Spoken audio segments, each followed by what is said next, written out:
So I'm just going to say that it's a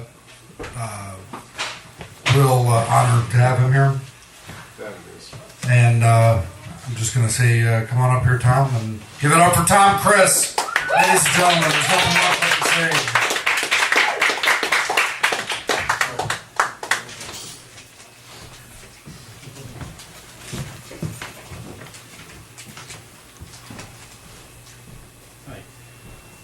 Hello.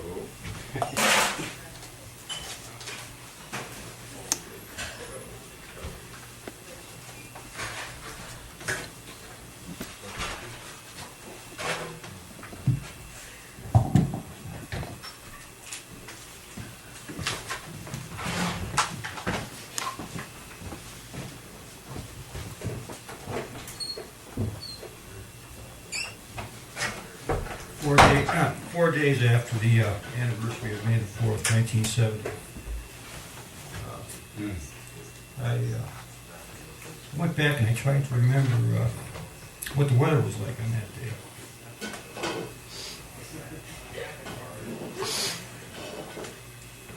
The history of clouds. Mirrors in which it is possible to see only traces, rumors, fading outlines. Born in an inferno, nourished by the long ages of upheaval and differentiation of nuclei, they rose to adolescence to attend the healing of matter, the great separations, looking down to see only themselves, fleeing, retaining a fire only in ash, rewarmed in the sun. Plains without name, oceans out of memory, mountains thrust and worn down,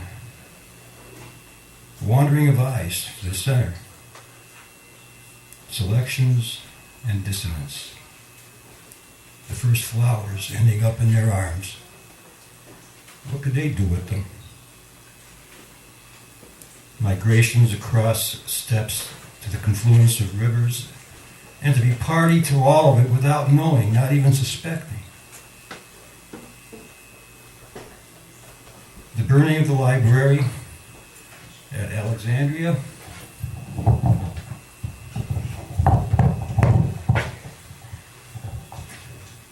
Pompeii, Dresden, Hiroshima's rising, as calm as a dandelion puff.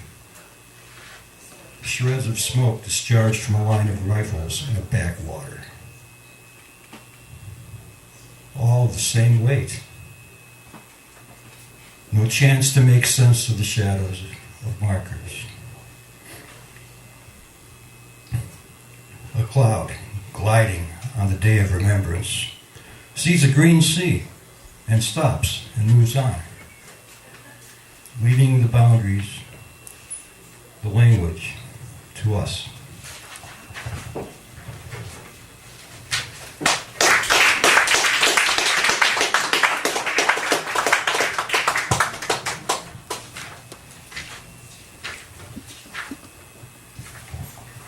The Sarajevo winter beauty pageant. Again, no electricity, but plenty of light. The prettiest girls that could be found were given the bathing suits from the pirated shipment. Thanks, Luco. 500 candles were located, borrowed from the church, and were lit in bottles on the stage and held in the hands of the audience packing the old drafty armory. The contestants hit the ramp, parading one by one into the darkness. No one had considered planting candles on the ramp. It was like walking across an abyss. But the strong girls made it. Many of the stockings had runs in them, which didn't exactly discourage audience participation. The choruses of whistles and catcalls, unsolicited applause, shook the tiny flames on the opposite shore. The raven-haired daughter of the mayor carried off the basket of roses, and the judges had to run for their lives.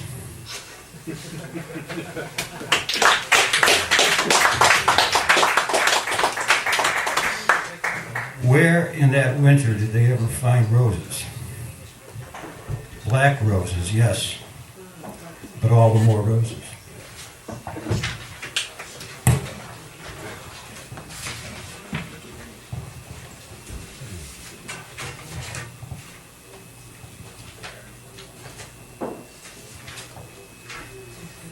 Excuse me. Round midnight, and the train is clattering away down the tracks. The drip of water from storm sewers grows louder. Squeals of rats, chance eruptions of steam on steel. A young nurse has gotten off the train, where she has been the only passenger. She hitches the purse under her arm, glances around, and pushing through revolving doors begins to climb the ramp. Her fingers never lose sight of the brass rail. Before she has time to think, a man is walking beside her step for step, no time to see a shadow. He only asks for a match, motioning with his hands. But the words never materialize. The butcher knife appears, and with the wedge of his wrist, he bangs the girl's throat against the marble wall and holds it.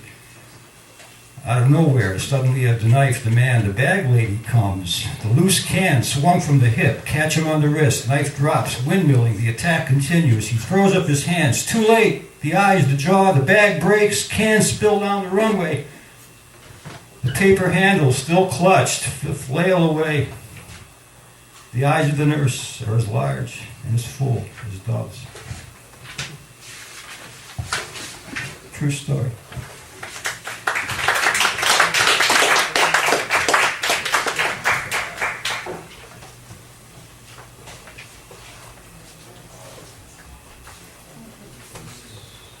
Skywriter. Winter of '67. I went up in a Cessna near Idlewild. Flat rate in those days barely covered the fuel. And I ran into a pocket of turbulence. To make matters worse, liquid oxygen I used for the writing froze at the nozzle. I dug a wrench out of the box under seat and banged on the tank to loosen the buildup. My other hand on the altitude control. Oddly enough, a clear day with no warnings posted. But between navigation and writing, my table was full and the ceiling was dropping at a foot a second. Whoa. The guide wing was going one place, and the phrase slammed down on the panel like cake decorating instructions somewhere else. Articulation of script was getting severely mixed up with the readings. In the end, to hell with the pressure gauges. I flew her straight upside down, bucking the wind shear, and connected the letters as usual without sighting the whole picture or knowing for sure. Worse by far than a line of storm clouds, which at least you can see and outrun. After 20 minutes of flying everywhere in a 10-mile radius, I got her back on the ground and I bounced out the door ready for the lounge. Hey, if you'd handed me the flask right then, I'd have drained it. But the mechanic, a retired RAF tail gunner, rushed the Cessna, more concerned with the intake valves than anything going on inside my head. What was the assignment? Newlyweds, probably. I hope they remember it.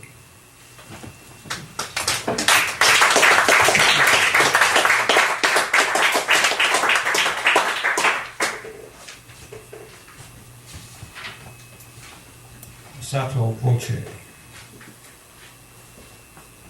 A little spot of sunshine was all he ever needed. And the wind. The gray overcoat reaching down to the shoelaces, a battered trunk, the dummy on his knee. From a distance, they appear to be indivisibly bound in some kind of warfare, a beatific rapture of insults. Wait a minute, now the dummy's got his ear. He mulls it over, kicks it around, ratiocinating like a can at the curb in his head. How can this be? You sure? I'm just watching. Stopped in the path toward the bus shelter, which must have been taken 10,000 times if it was taken once. And now this. Their heads swivel. I swear it's both of them. Mr. Ventriloquist removes a handkerchief from his coat and dangles it in the air between them. It flutters when the wooden man speaks and freezes at the reply. I'm trying to figure out what happens when their voices overlap. The wind stops, offering a screen, as it will when it rolls over and lies in the traffic. And all I hear now is the furious clack, clack, clack, clack, clack of the jaws. Who's? And thud, thud, thumpity thud of the brass and cardboard trunk against the swinging, kicking legs. For my benefit, I'm sure. Because nobody else, not anyone in this whole self-involved world is watching this. My life as it unfolds, somewhere beyond the mutual blandishments of pigeons on the Rococo River ledge.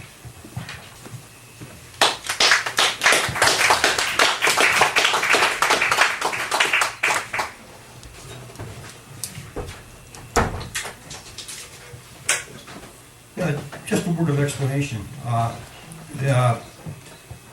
This kid in Indiana, about 16 years old, is an inventor.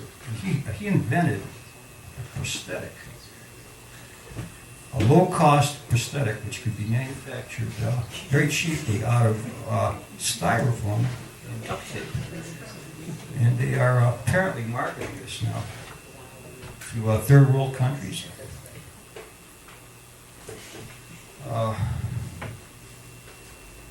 Ben's new leg. Ben was given a new leg of compressed styrofoam, wrapped in polyurethane bags. On that day, there was no one in the village to show him. He took the prosthetic in his hands. It felt lighter than a leg should feel. And he found a strap, which with a little experimentation, he succeeded in buckling around the healed remnant of a former friend he had never quite appreciated when they used to run down the hill chasing the birds. He staggered up and tried to stand on it and almost fell. The fault was his, he was certain. And for a moment, he considered removing it and going on as he had learned without it. But no, he reached down and had a word with it. He whispered to it and stroked it as if it were a colt taking the bit for the first time, clenched the duct tape and held it all together. And now he is walking defiantly past the thatched hut of the old healer, Nim, ambling proudly up to the steaming cauldrons to filch a handful of Bombay, which he is eating as he strolls to the fields, and the rag ball comes to his foot and he kicks it with a wild scream. He and his leg go everywhere. They are inseparable, even in sleep. And people have stopped asking and now point at him, smiling, saying, "There goes Ben," not Ben and his leg. With such a light leg, it sometimes feels that he can fly. And it's true. He has begun to run again at full tilt down the hill, chasing the birds, which scatter just ahead of him, exploding into the sky.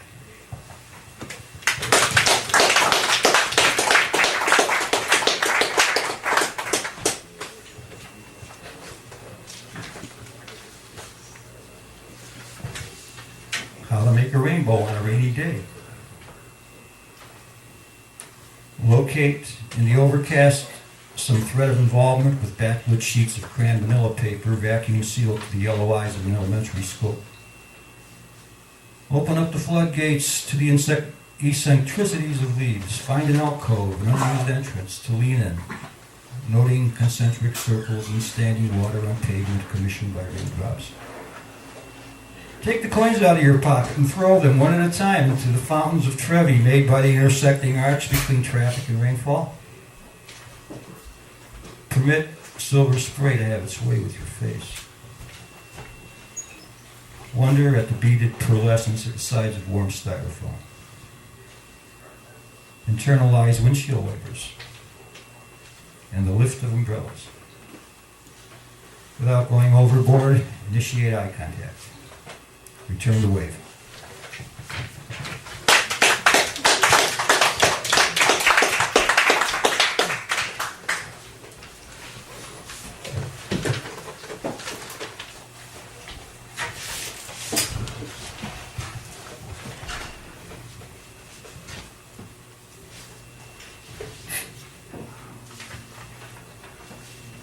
Butterflies. Out near Sirius, where against the so-called laws of physics they were gliding piecemeal toward a black hole, I met them one night with my innocent telescope, which didn't know it had this power to stop time and see into the darkest strongholds of the universe. They were made of light, tied invisibly, drawn forwards. What is up and down? In a delicate and wide raging chain reaction with multiple thinly colored raindrops tending toward cohesion in the lying void. The black hole, not a product of assumption, but a living foam shaped by surrender. I followed their course through my handheld eyes. I thought I lost them, and they returned, scattering on the long winds which blow for years without catching the blade of the wind that leans. And they reformed in a kind of ragged line, moving onwards.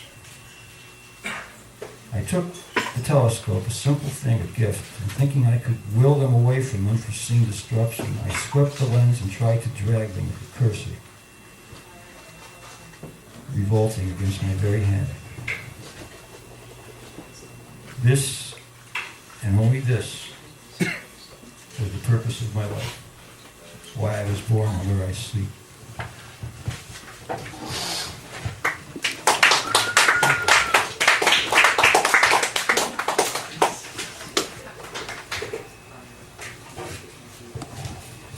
One of those. It was one of those moments. You understand everything. Partitions and feathers, straw and bricks, puddles of sunshine that could provide enough warmth for a lifetime. One of those moments that make everything worth it. Find enough of those moments and put them together. Ride them low. You might be all right. One moment with everything in it, physical impossibilities and what you know is quite possible. One of those moments there is not even time to examine. So the moment is inherently incapable of letting you down while it's there, once and forever, at your side, with its sword.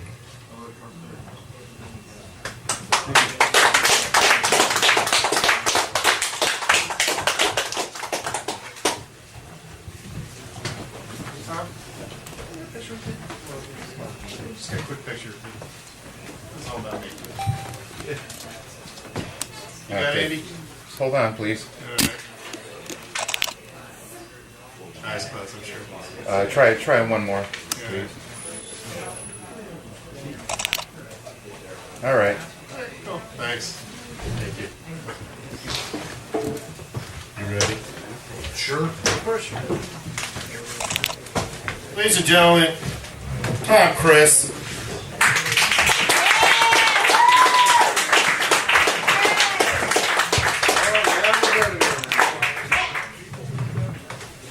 Yes, mine is open. All right.